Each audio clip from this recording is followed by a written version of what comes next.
Paz do Senhor para meus irmãos e irmãs que aí estão nos assistindo. Estou hoje aqui, irmãos, para ministrar o estudo do Apocalipse, capítulo 15.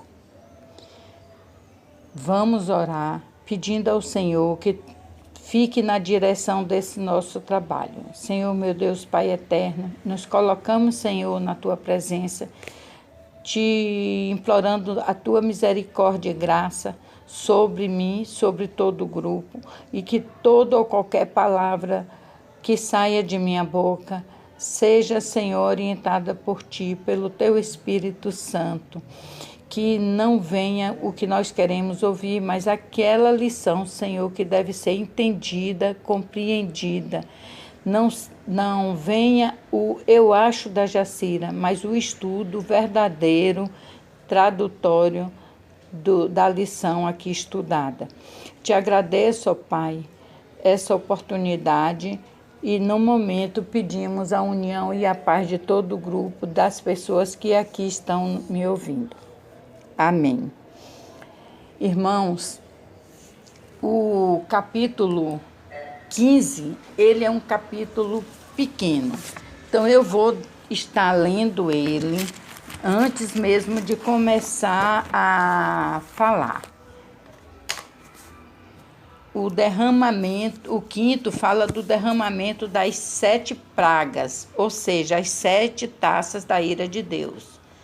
Os 7 anjos com as taças das últimas pragas. E vi outro grande e admirável sinal no céu. 7 anjos que tinham as 7 últimas pragas, porque nelas é consumada a ira de Deus. E vi um como mar de vidro, misturado com fogo, e também os que saíram vitoriosos da besta e da sua imagem, e do seu sinal, e do número do seu nome, que estavam junto ao mar de vidro e tinham as harpas de Deus. E cantavam o cântico de Moisés, servo de Deus, e o cântico do Cordeiro, dizendo: Grandes e maravilhosas são as tuas obras, Senhor Deus Todo-Poderoso. Juntos e verdadeiros são os teus caminhos, ó Rei dos Santos. Quem te não temerás, ó Senhor, e não magnificará o teu nome, porque só tu és santo. Por isso, todas as nações virão e se prostrarão diante de ti, porque os teus juízos são manifestos. E depois disto, olhei, e eis que o templo do tabernáculo do testemunho se abriu no céu. E os 7 anjos que tinham as 7 pragas saíram do templo, vestido de linho puro e resplandecente, e cingido com os cintos de ouro pelo peito, e com um dos 4 animais deu aos 7 anjos 7 salvas de ouro, cheias da ira de Deus, que vive para todo sempre. E o templo encheu-se com a fumaça da glória de Deus e do seu poder. E ninguém podia entrar no templo até que se consumasse as 7 pragas dos 7 anjos. Glória a vós, Senhor. Irmãos, esse capítulo que fala sobre as 7 taças da ira de Deus, para que a gente entre no clima e que entenda melhor, eu vou fazer um resumo do livro de Apocalipse até aqui. Exemplo, o estudo do livro, ele está dividido em 7 sessões. São paralelas e progressivas, né? Elas sempre vão em contagem de tempo crescente, mas ao mesmo tempo paralelas, né? Um sempre está atrelado ao outro. Vai desde o nascimento de Cristo até a sua volta. Então, vamos lá. Do capítulo 1 de Apocalipse até o capítulo 3, foi estudado o que, pelo poder do Espírito Santo, as igrejas são estabelecidas através das pregações da palavra de Deus. Então, os pastores pregavam a palavra de Deus e pregam, e aí foram estabelecidas igrejas e são estabelecidas igrejas. Do capítulo 4 a 7, aí nós vimos os 7 selos e o mundo sendo atacado, né? Aliás, a igreja sendo atacada pelo mundo e tentando destruir a obra de Deus. Então, é o período que a igreja foi mais perseguida, né? Nesses capítulos, mostra a perseguição dos cristãos. No capítulo 8 ao 11, é visto o juízo de Deus visitando o mundo e as pessoas que perseguem as igrejas. É o período da chamada ao arrependimento. Então, que período é esse? É o período que toca a trombeta. Então, até aí, onde toca a trombeta, é que pode haver arrependimentos ainda, pode haver o retorno do ímpio ao seio do Senhor, ele pode se arrepender e, com isso, ele ainda tem a chance de salvação. Então, as 7 trombetas que ela vem em resposta à oração dos santos, dos justos, dos cristãos, que todos nós que oramos sempre, pedimos ao Senhor em pró aos nossos irmãos que estão no mundo, os ímpios, que são aqueles que estão na prisão, aqueles que estão nas drogas e outros que não estão nem na prisão nem na droga, mas estão na prostituição ou até mesmo na pele de cordeiro, né? Se fingindo de santo e sem salvação. Então, nós oramos sempre, pedimos, e Deus vai dar essa oportunidade, que é até o capítulo 11, que é do 8 ao 11, que fala disso, que é quando é tocada as trombetas. O do capítulo 12 ao 14, né, é o inimigo de Deus que se juntam para... aí já existe a descrição mostrando que os inimigos de Deus, né, eles se juntam para atacar o cordeiro e a sua noiva, que é a igreja. Nós vimos, por exemplo, no capítulo 12, o dragão, né? A figura do dragão. As 2 bestas, uma que sai da terra, outra que sai do mar, né? Que é o falso profeta e o anticristo, né? Que foi visto no capítulo 13, que eu ministrei, hoje tem 8 dias. O capítulo e a Grande Babilônia, que foi ministrado pelo pastor Wellington, segunda-feira, que é o capítulo 14. Agora, hoje eu vou ministrar o capítulo 15, que nós vamos falar exatamente das 7 taças da ira de Deus. Então, para o irmão, eu fiz esse apanhado, esse resumo, para a gente ver a mensagem e o caminho que Deus está nos mostrando, está nos guiando, porque todo mundo tinha medo, e alguns ainda têm, de ler Apocalipse. Por quê? Porque, por exemplo, quando a gente está na frente da TV, o jornalista faz assim, quando acontece uma tragédia, aconteceu uma tragédia apocalíptica. E não é. O Apocalipse não vem trazendo misérias, vem trazendo a justiça e o amor de Deus. Então, quem é que vai estar, né, sofrendo? É justamente aqueles ímpios, aqueles que não buscam a Deus, né? Então, vem o cálice aí aliás, o dragão, o falso profeta, a Grande Babilônia, tudo para justamente tentar arrebatar, né, o cordeiro e a noiva, quer dizer, trair, desmoralizar, atacar. Só que nós já sabemos que ele levanta para cair, né? Porque ele já é um derrotado. E eu vou falar hoje das 7 taças da ira de Deus. Sim, irmãos, quando eu li, ele diz assim, salvas de ouro, que é no versículo 7. A salva é a mesma coisa da taça, é o mesmo formato da taça, que foi colhida essa ira de Deus desde que lá no primórdio, né, lá no início do início do Antigo Testamento, desde que veio trazendo, não é, as iniquidades nossas e que Deus foi se irando. Ele, no momento, ainda tem a ira com misericórdia, mas vai chegar uma hora que ele só vai ter a ira. E é justamente isso que nós vamos ver aqui hoje. Então, existe, como eu falei desde o início, que nós temos o estudo, as sessões são paralelas e progressivas.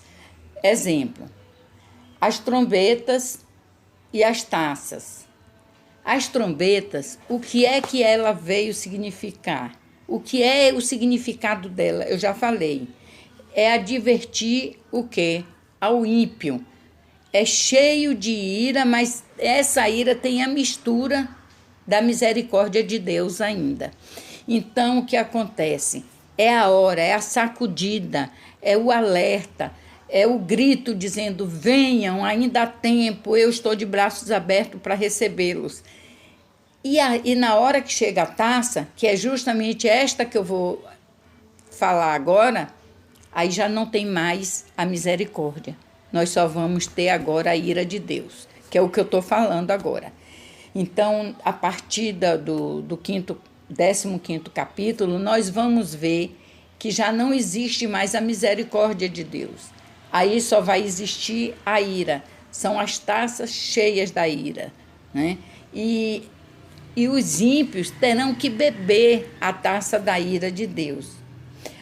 Por quê? Porque os ímpios jamais ficará impune. Porque Deus é justo. E a justiça de Deus vai se fazer nesta hora. Quando nós vamos chegar um momento que vamos ver que ele vai falar que que o inimigo vencerá os santos. Eu vou lá voltar e falar de novo, mas deixa eu só dar uma adiantada para vocês entenderem.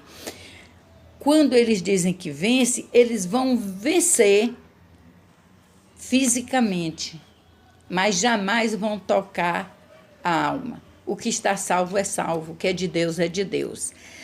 Tudo que for acontecer é com a permissão do Senhor. Mas nada, até a liberdade e o limite que ele dará ao inimigo para que o inimigo atue, será vigiado. O limite terá limite. É por aí. Outra coisa também é o seguinte: ao contrário das pragas anteriores, como nós vimos, por exemplo, em Moisés, na libertação dos judeus lá do Egito, foram 10 pragas. Mas as 10 pragas eram exclusivamente para o Egito. Deus quis ali para libertar o povo dele. Então, tinha destino e tinha limite. Certo? Tanto é que os judeus que estavam lá não eram atacados pela praga porque foi-lhe dado ordem de pintar com o sangue do cordeiro o umbral das suas portas, né? Então, eles são salvos, eles são poupados. Já as 7 taças da ira de Deus, não será assim.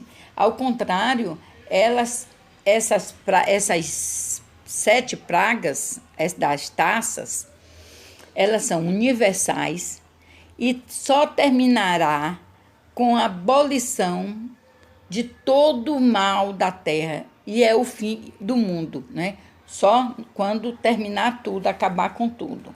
Enquanto não, ele terá justamente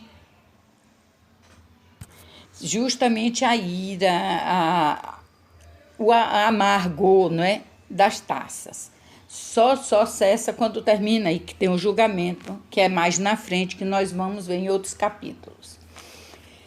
Eu vou começar a falar agora dos capítulos, dos versículos do capítulo 15. Quando ele vemos aqui que no versículo 2 ele diz: e vi com um mar, como um mar de vidro misturado com fogo, e também os que saíram vitoriosos da besta e da imagem e do seu sinal e do seu número e do seu nome, que estavam junto ao mar de vidros e tinham as harpas de Deus. São os salvos, porque esse mar de vidro ele é localizado junto ao trono do Senhor, certo?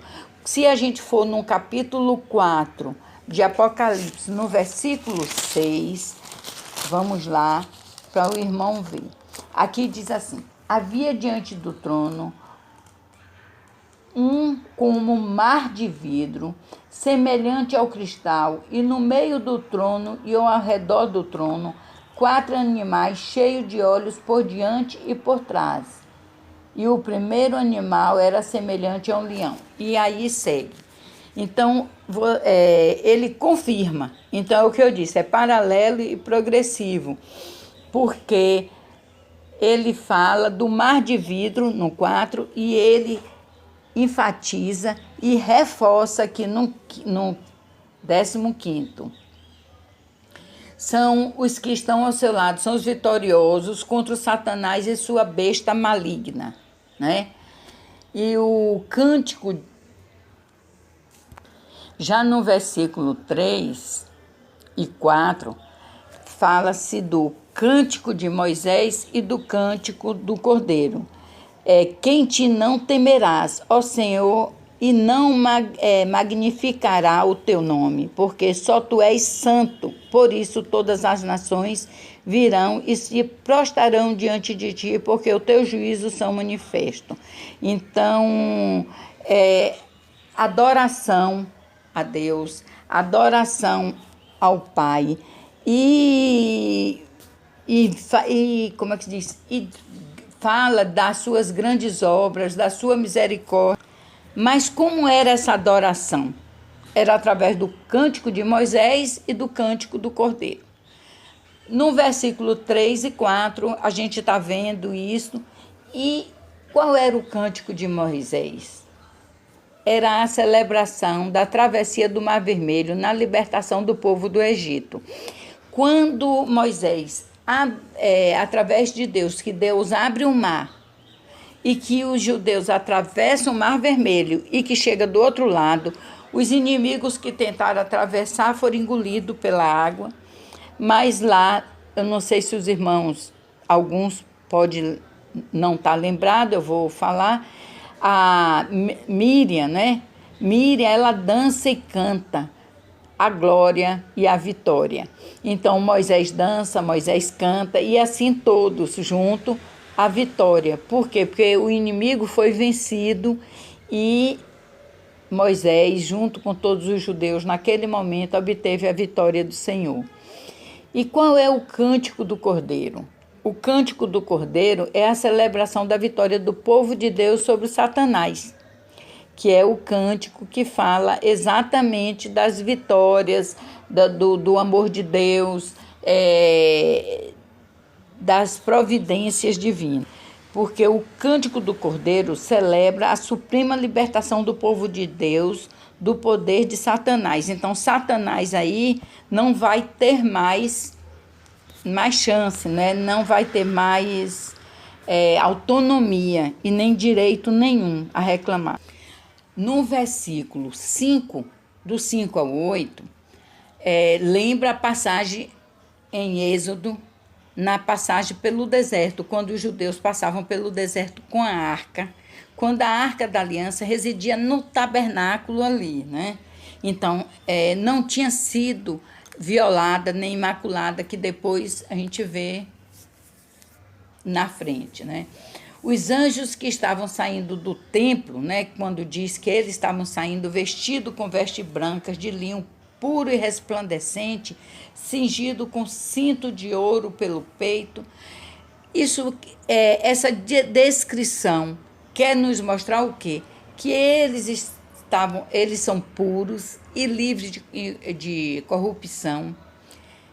de imoralidade, de injustiça, ou seja, eles são anjos puros, né? E a fumaça, que fala da fumaça que saía do templo, é a manifestação da glória e do poder manifesto de Deus. Não tem como escapar do seu julgamento. Não adianta fugir quando nós já lemos aqui na própria Bíblia cita que muitos na época tentarão se esconder embaixo da terra. Ou seja, onde é embaixo da terra? Em cavernas, mas que não adianta, porque ninguém consegue se esconder de Deus.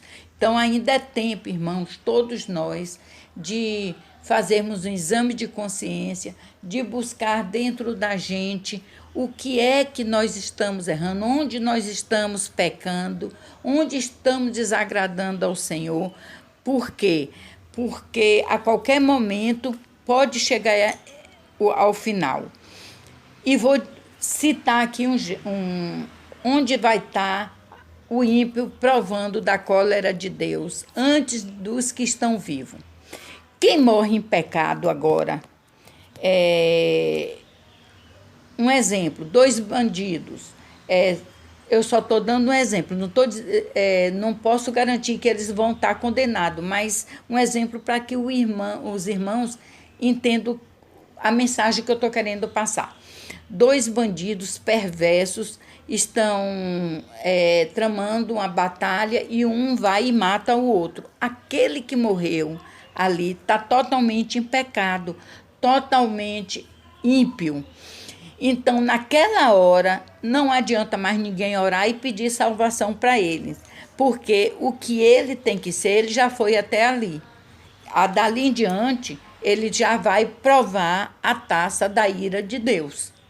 Por quê? Porque ele vai conhecer a ira de Deus a partir da hora que ele já morreu em pecado. Então, ali foi o fim do mundo para ele, do mundo carnal, do mundo terreno. Não é? Porque ele agora entra na parte espiritual, que é onde ele depois vai ser julgado. Então, irmãos, antes que nós sejamos surpreendidos pela morte, até mesmo que a gente vê essa pandemia por aí, a gente quer que todo mundo seja salvo, nós oramos, pedimos a Deus que não nos alcance, não alcance ninguém. Mas a gente não sabe dos desígnios de Deus, que não seja pela pandemia. Muitas vezes um mal súbito, enfim. Quando for a hora que Deus disser é sua hora, não temos como dizer, Senhor, espera que eu vou me converter. Não tem.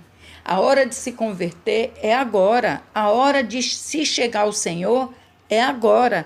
É esta a hora que nós temos, que o Senhor está nos agraciando e nos presenteando com mais um dia. É justamente a hora que a gente vai se derramar aos pés dele, pedir perdão e nos endireitar e nos consertar. Porque, irmãos, na época da taça da ira, ninguém escapa.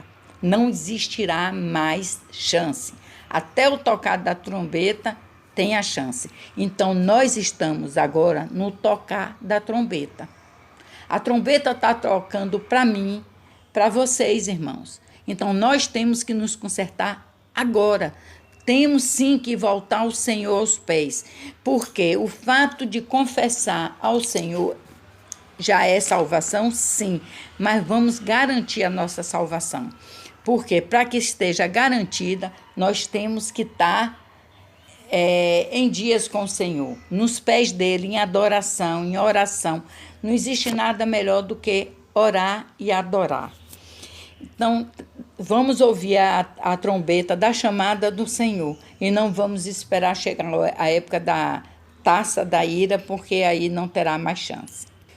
Então, nós temos que lembrar o quê? Que nosso reino eterno com Cristo não se iniciará até que todo o mal seja destruído por seu juízo. Então, enquanto houver mal na terra, o nosso reino junto a Cristo não vai estar certo. Como diz os jovens, não vai colar. Então, temos que estar presente aos pés dele. E vamos orar e louvar, porque o louvor é um meio também de oração que mais agrada ao Senhor. Porque vamos olhar que a Bíblia toda fala muito de harpas e hinos. E é aí, irmãos, que nós, enquanto nós louvamos, nós adoramos. E para encerrar, eu vou falar para os irmãos quais são as vitórias do cristão e o porquê. Primeiro, a vitória do cristão, quando é que se dará? Dará toda vez que se preferir a morte física ao detrimento, à infidelidade a Deus. O cristão nunca negará sua fé em Deus, em momento nenhum, em situação nenhuma. O cristão é mais que vencedor, porque ele declara que o anticristo pode vencê-lo no físico, mas ele derrotará através da sua vida espiritual. É aí onde a gente vence. Por quê? Porque mesmo nas torturas, como a gente vê até na época de hoje, as perseguições às igrejas, aos cristãos, aos missionários, são torturados, são mortos, queimados vivos. Tudo isso a gente tem presenciado e tem notícia. Mas eles morrem fisicamente sem negar o Senhor. Esses já são remidos, esses já estão na glória, esses já são salvos, porque eles foram fiéis até o fim. Esses são os cristãos vitoriosos. E nós vamos ser vitoriosos, sim, porque a cada dia que a gente vence um pecado, a cada dia que a gente vence uma tentação do inimigo, é uma vitória que a gente tem sobre ele. Então, ele ele pode danificar, porque Deus vai dar, sim,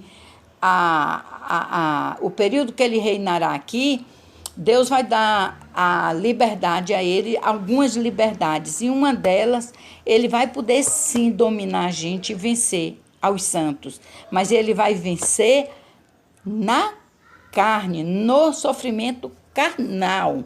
Mas se naquele momento a gente resistir e não negar ao Senhor, e não negar a nossa fé, aquela hora, mesmo em carne, a gente já está vencendo o inimigo, Satanás. Por que a gente vai estar vencendo? Porque a gente não vai estar negando que é o que ele quer. Então, a gente não nega ali e depois de morta tem a vitória, a coroa da vitória. Senhor, meu Deus, que glória. Obrigada, Senhor. Irmãos, eu agradeço a oportunidade. Vamos estar encerrando aqui hoje essa mini aula. Espero que eu tenha passado da melhor maneira e que o Senhor abençoe a cada um de nós, a nossa casa, os nossos familiares, e que cada um tenha uma semana linda e maravilhosa na presença do Senhor. Amém. Fiquem em paz, irmãos.